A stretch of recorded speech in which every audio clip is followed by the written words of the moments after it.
lagi dalam ibadah online Elion Kids. Nah, hari ini edisi khusus nih. Kenapa? Karena nggak cuman kalian aja yang worship from home, tapi this time Cemeli juga serving from home.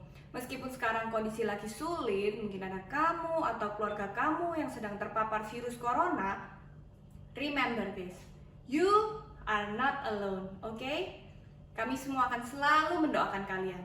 Let's pray. Tuhan, terima kasih untuk penyertaan-Mu hingga hari ini kami boleh diberi kesehatan dan juga kesempatan untuk bisa beribadah secara online. Khususnya di hari ini Tuhan, kami ingin berdoa untuk saudara-saudara kami, keluarga dan anak-anak-Mu di luar sana yang mungkin sedang sakit atau terpapar virus corona. Kiranya Tuhan yang beri mereka kekuatan, Tuhan sertai mereka, Tuhan yang penuhi kebutuhan-kebutuhan mereka, dan Tuhan yang dapat permudah proses penyembuhan mereka. Tuhan, ingatkan kami juga untuk selalu bisa menjaga protokol kesehatan dengan baik, untuk bisa stay at home dan bersandar terus kepadamu. Sekarang kami akan mulai ibadah hari ini, kiranya Tuhan yang siapkan hati setiap kami mau mendengarkan firman-Mu dan kami mau menjalankannya dengan sungguh-sungguh. Terima kasih Tuhan, dalam nama Tuhan Yesus kami berdoa dan mengucap syukur. Amin.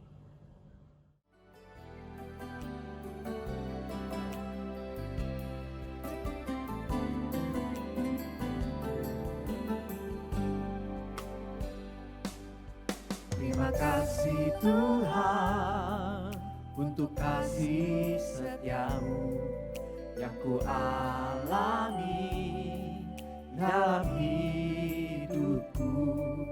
Terima kasih Yesus untuk kebaikanmu sepanjang hidupku. Terima kasih Yesusku buat anugerah yang Kau beri. Setiap hari ini Tuhan adakan syukur bagimu. Terima kasih Yesusku buat anugerah yang Kau beri. Setiap hari ini Tuhan adakan syukur bagimu. Setiap hari ini Tuhan adakan syukur bagimu.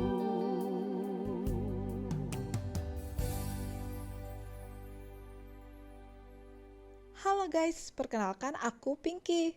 Guys, pernah ngebayangin gak sih seandainya pandemi ini tuh terjadinya 50 atau 30 tahun yang lalu? Wah, pasti semua orang bakal putus kontak ya. Boro-boro mau ibadah, mau berinteraksi aja mustahil. Tapi hari ini kita punya fasilitas teknologi dan media digital. Tuhan ternyata sudah mempersiapkan kita loh untuk menghadapi masa sulit ini. Pandemi ini is not beyond His control. So, kita selalu punya alasan untuk memuji kebaikan-Nya. Terpujilah nama-Mu Tuhan.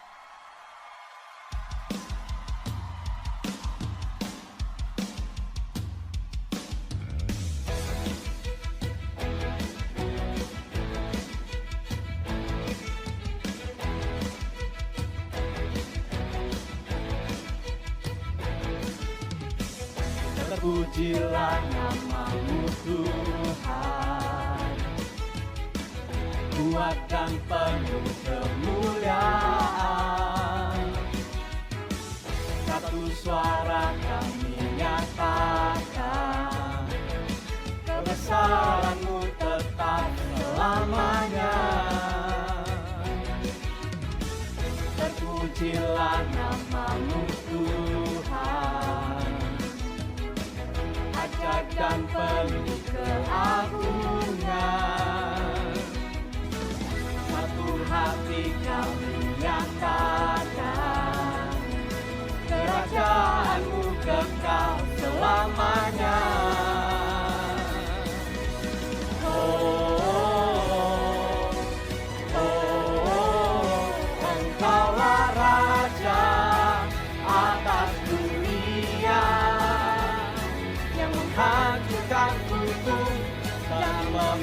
membebaskan jiwa, kami bersorak, bertepuk tangan. Engkau Tuhan berjaya dan memerintah untuk, Engkaulah Raja atas dunia, yang menghancurkan kutuk dan membebaskan jiwa. Engkaulah Raja atas dunia, yang menghancurkan kutuk dan membebaskan jiwa. Kami bersorak, bertepuk tangan.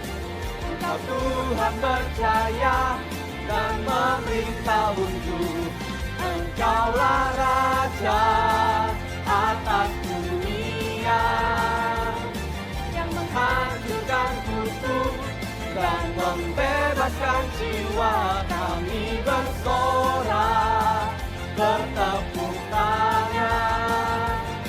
Engkau Tuhan berjaya dan memerintah untuk selamanya.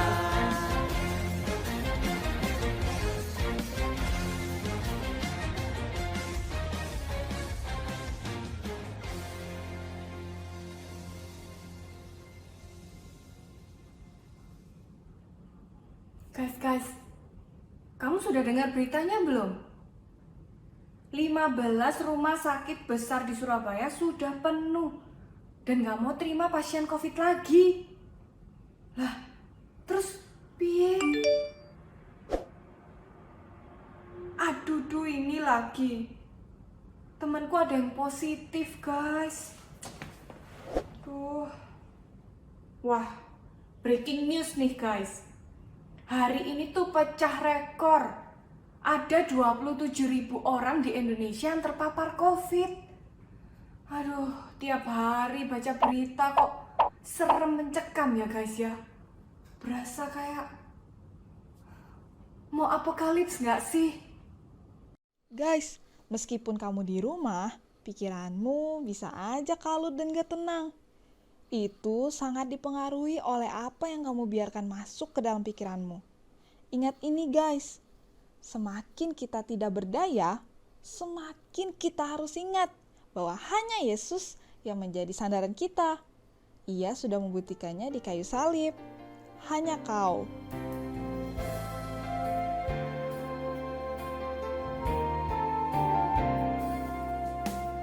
Telah buktikan cintamu padaku, kau membayarku dengan hidupmu. Ku bersyukur yang ada padaku, semuanya milikmu. Ku persembahkan seluruh hidupku di mezbahmu. Hanya kau yang menjadi tempat jawaban, hanya kau tempatku berharap. Berjalan bersamamu ku takkan goyah, sebab tangan kasih-Mu tersedia bagiku. Selamanya kau ku cinta, hanya kau yang menjadi tempat jawaban, hanya kau tempatku berharap. Berjalan bersamamu ku takkan goyah, sebab tangan kasih-Mu tersedia bagiku. Selamanya kau ku cinta,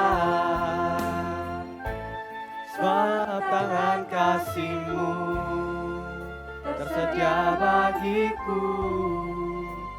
Selamanya kau ku cinta.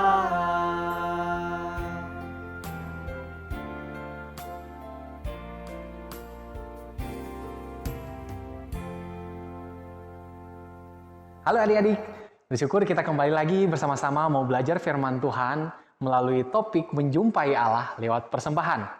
Dan dasar yang akan menjadi perenungan kita untuk sama-sama belajar adalah dari Markus 12 ayat 41 sampai ayatnya yang ke-44.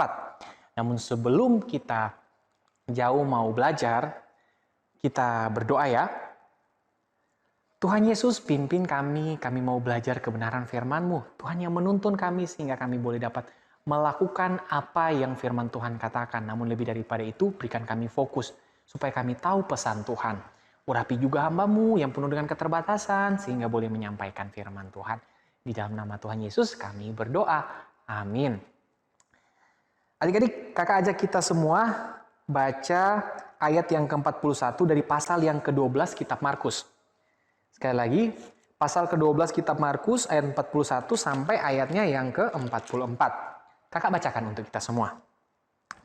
Pada suatu kali Yesus duduk menghadapi peti persembahan dan memperhatikan bagaimana orang banyak memasukkan uang ke dalam peti itu. Banyak orang kaya memberi jumlah yang besar. Lalu datanglah seorang janda yang miskin dan ia memasukkan 2 peser, yaitu 1 duit.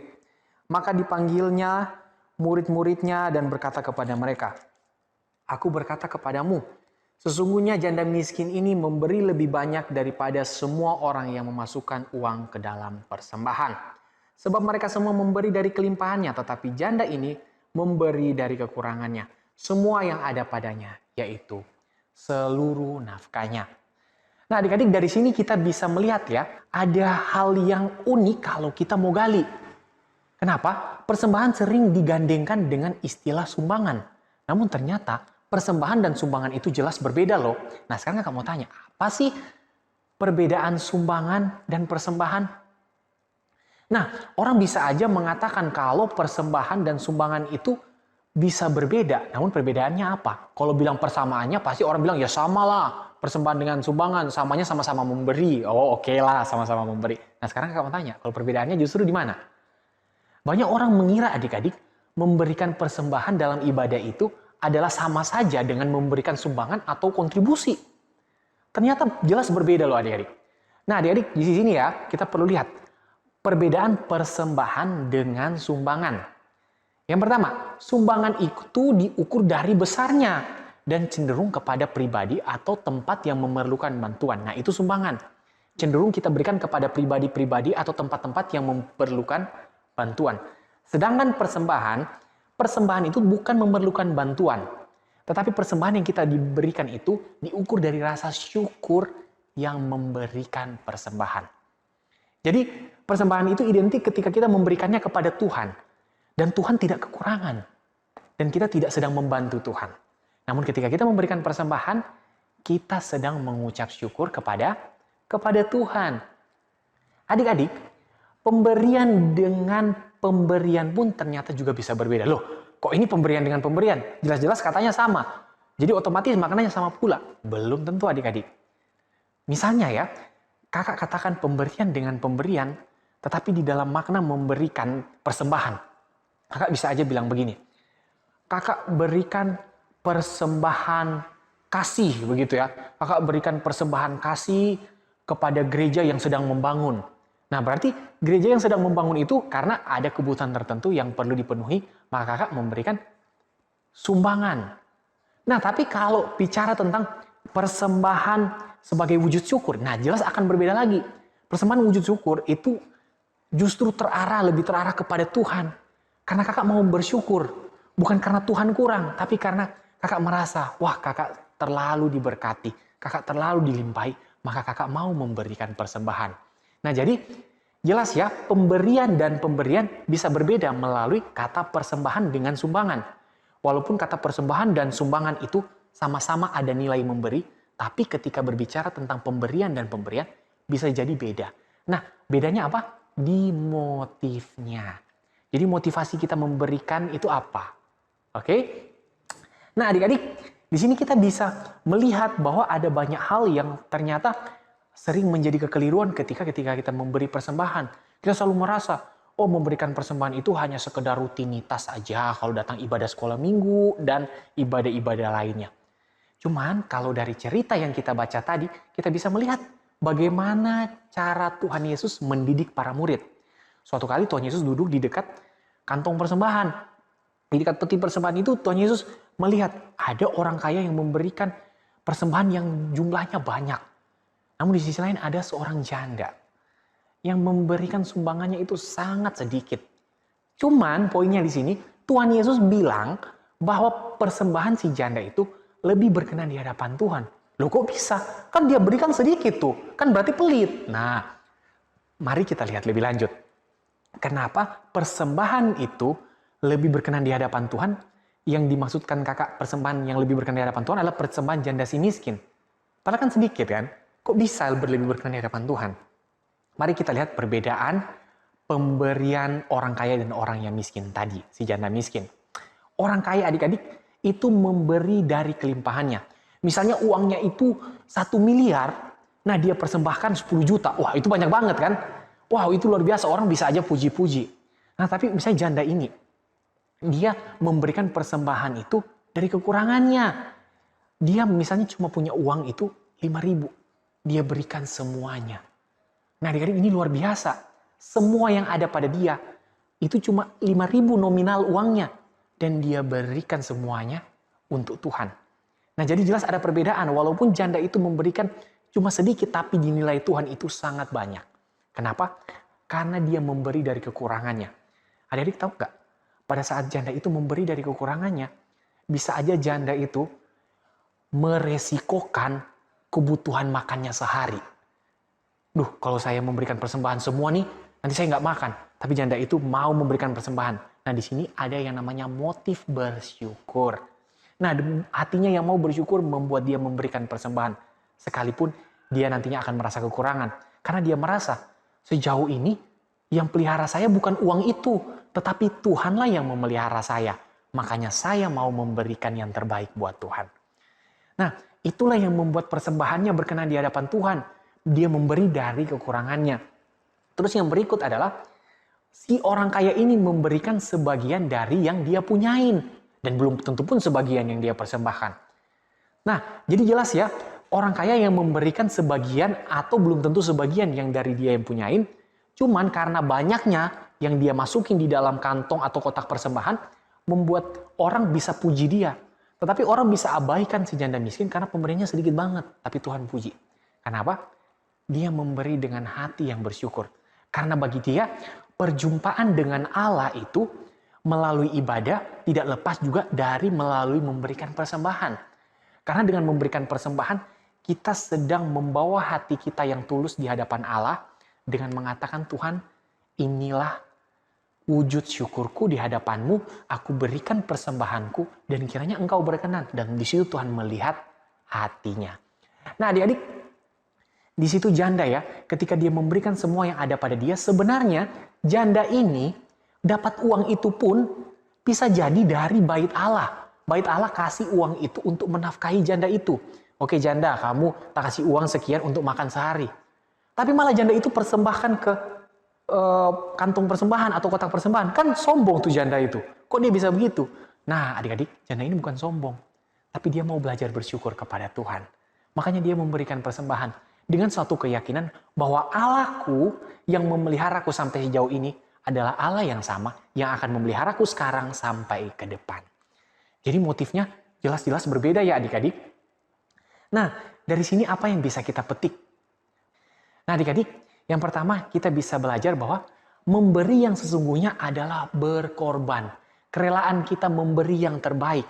Oleh karena itu, bukan jumlah pemberian yang menentukan adik-adik. Bukan banyaknya uang yang kita masukkan yang menentukan. Bukan adik-adik. Tetapi seberapa banyak si pemberi berani berkorban karena merasa tergerak hati mau bersyukur kepada Tuhan. Nah, sebagaimana Tuhan Yesus. Tuhan Yesus tidak menerima apa-apa yang baik dari kita. Justru Tuhan Yesus hanya menerima apa yang jahat dari kita. Namun ketika dia datang ke dalam dunia, dia malah mau menebus kita, orang-orang berdosa ini.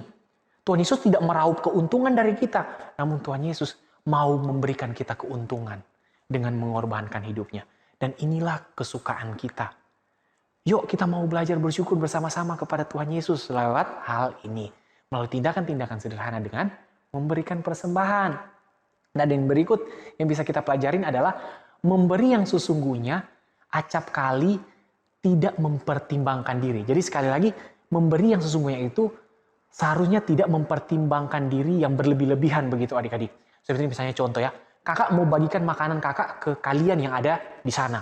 Tapi kakak pikir, kalau saya bagikan nanti saya kurang. Enggak, nanti lain kali aja. Nah kalau kita hanya memikirkan kepentingan-kepentingan diri, maka kita akan sulit untuk berbagi. Bahkan kehilangan rasa ingin berbagi. Adik-adik, memberi itu adalah ucapan syukur kita kepada Tuhan. Nah adik-adik, si janda ini memberi bukan karena rutinitas. Bukan karena rutinitas setiap hari Minggu datang beribadah jadi berikan persembahan. Bukan. Tetapi dari hatinya yang mau bersyukur, makanya dia memberikan persembahan dan dia berani meresikokan dia nggak makan seharian, yang penting saya memberikan persembahan. Namun tetap di dalam iman yang percaya yang sama. Bahwa Allah lah yang memeliharaku, bukan uang persembahan itu. Karena dia merasa perjumpaan dia dengan Allah melalui ibadah tidak lepas dari memberikan persembahan. Dia mau bersyukur, Tuhan, terima kasih. Saya bisa hidup sampai saat ini karena anugerah Tuhan. Dan sekarang ini pemberian saya sebagai wujud syukur saya, dan Tuhan menilai itu. Nah adik-adik, sebab itu besar dan makna persembahan harus ditentukan bukan dari nominal sekali lagi ya, bukan dari besarnya uang, tetapi dari rasa kita bersyukur kepada Tuhan. Kalau rasa kita bersyukur kepada Tuhan itu besar, maka kita juga akan mampu memberikan yang terbaik buat Tuhan. Nah adik-adik, poin penting ya yang perlu kita pelajari bersama. Yang pertama adalah melalui persembahan kita yang tulus dan dengan hati yang penuh dengan syukur menunjukkan bahwa kita rindu berjumpa dengan Allah lewat ibadah kita. Yang berikut juga kita bisa pelajari. Jadi bukan tentang seberapa besar persembahan yang kita bawa, tetapi seberapa besar hati kita bersyukur kepada Tuhan lewat persembahan itu. Dan yang ketiga, melalui persembahan yang kita bawa dan yang apa adanya itu, asalkan didasari dengan niat hati yang benar, secara tidak langsung kita sedang berjumpa dengan Allah.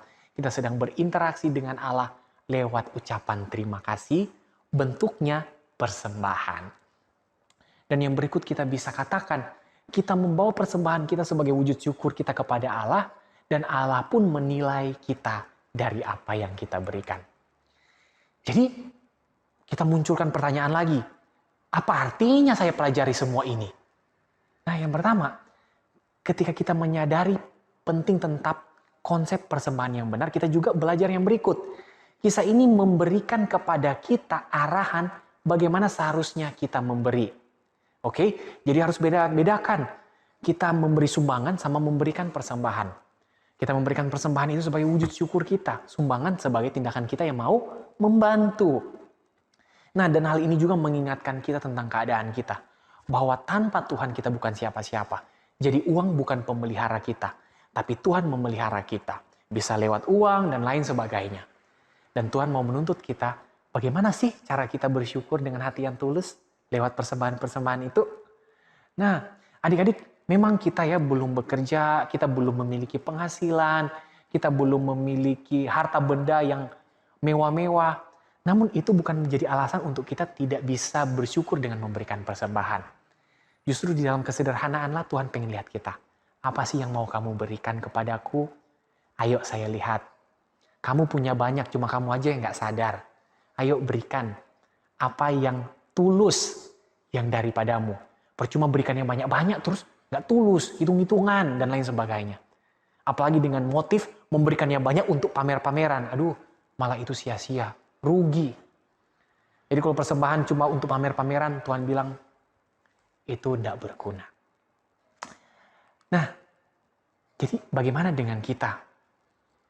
Apakah kita mau belajar memberi dengan ketulusan? Kalau mau, yuk kita mulai dari sekarang. Dan bagaimana motif kita selama ini? Apakah motif kita selama ini sudah benar di hadapan Tuhan di dalam memberikan persembahan atau belum? Nah adik-adik, tentunya ya, selain persembahan kita bisa berguna bagi pekerjaan Tuhan di lingkungan gereja, pemberian kita yang tulus itu adalah persembahan kita kepada Tuhan. Masa iya sih kita mau memberikan persembahan kepada Tuhan terus dengan hati yang gak tulus? Sayang dong. Terus juga persembahan kita itu bisa menjadi alat pelayanan loh adik-adik. untuk pekerjaan Tuhan di gereja. Jadi yuk, mari kita belajar bersyukur. Nah, persembahan yang seharusnya didasari atas rasa syukur kita kepada Tuhan, atas berkat-berkat Tuhan, itulah yang akan membuat kita semakin semangat untuk mengasihi Tuhan. Dan di situ kita akan sadar bahwa oh iya, saya mendapatkan berkat bukan karena saya kaya, bukan karena papa saya banyak uang, tetapi karena Allah memberkati saya. Dan kalau saya bersyukur, bagaimana caranya? Salah satu caranya dengan memberikan persembahan yang tulus dan murni. Kiranya firman Tuhan yang boleh kita pelajari ini menjadi pengingat bagi kita supaya kita boleh hidup semakin berkenan di hadapan Tuhan dan mengasihi Tuhan sampai akhir setiap kehidupan kita. Jadi bagaimana? Apa yang bisa kita berikan kepada Tuhan? Yuk, kita lakukan yang terbaik dan kita memuliakan Tuhan dengan persembahan kita. Kita berdoa. Tuhan Yesus, terima kasih untuk kasih karunia-Mu dalam setiap kehidupan kami. Tuhan memberikan kami yang terbaik. Tuhan memberikan segala yang kami perlukan. Dan kami mau bersyukur akan semuanya itu. Ajar kami Tuhan untuk sadar bahwa setiap persembahan kami adalah wujud syukur kami. Bukan kami bantu Tuhan. Bukan kami tolong Tuhan. Tuhan tidak perlu ditolong. Tuhan tidak perlu dibantu. Namun kami hanya mau bersyukur karena kasih Tuhan yang begitu besar. Sekali lagi kami bersyukur berterima kasih dalam nama Tuhan Yesus. Amin. Sekarang kita akan membaca ayat hafalan kita. Ayat hafalan kita terambil dari Roma pasal 12 ayat yang pertama. Sekali lagi, ayat hafalan Roma pasal 12 ayat yang pertama. Kakak bacakan untuk kita semua. Karena itu saudara-saudara, demi kemurahan Allah aku menasehatkan kamu. Supaya kamu mempersembahkan tubuhmu sebagai persembahan yang hidup, yang kudus, dan yang berkenan kepada Allah. Itu adalah ibadahmu yang sejati. Sekali lagi ya. Karena itu saudara-saudara, demi kemurahan Allah aku menasihatkan kamu supaya kamu mempersembahkan tubuhmu sebagai persembahan yang hidup, yang kudus, dan yang berkenan kepada Allah. Itu adalah ibadahmu yang sejati.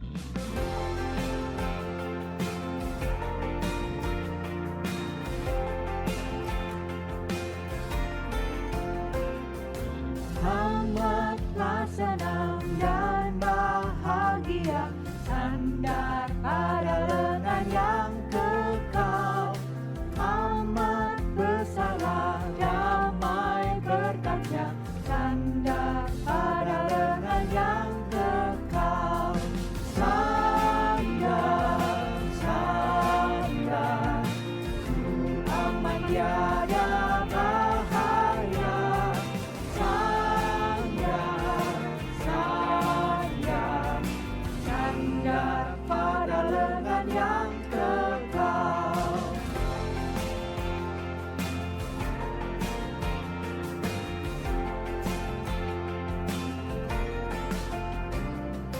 Ku takkan cemas, ku takkan takut, sandar pada lengan yang kekal. Hatiku aman, dia di sisiku, sandar pada lengan yang kekal. Sandar, sandar, ku aman tiada bahaya. Sandar, sandar, sandar pada lengan yang kekal.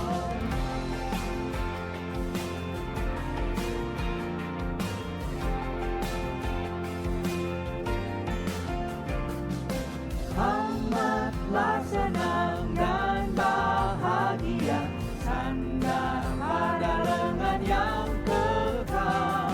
Amat besarlah damai berkatnya, sandar pada lengan yang kekal. Sandar, sandar, ku aman tiada bahaya. Sandar, sandar, sandar pada lengan yang kekal.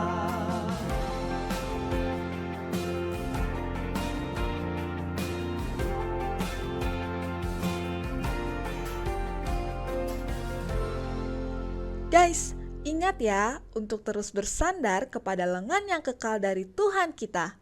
Ia selalu menyertai kamu apapun keadaan yang kamu alami. Remember, you are not alone. Guys, Jika kamu ingin mengucap syukur kepada Tuhan, kamu bisa memberikan persembahan secara online. Persembahan ini akan dipakai oleh gereja untuk melayani orang-orang yang membutuhkan. Ibadah hari ini sampai di sini dulu ya. Stay connected and be thankful. God bless you.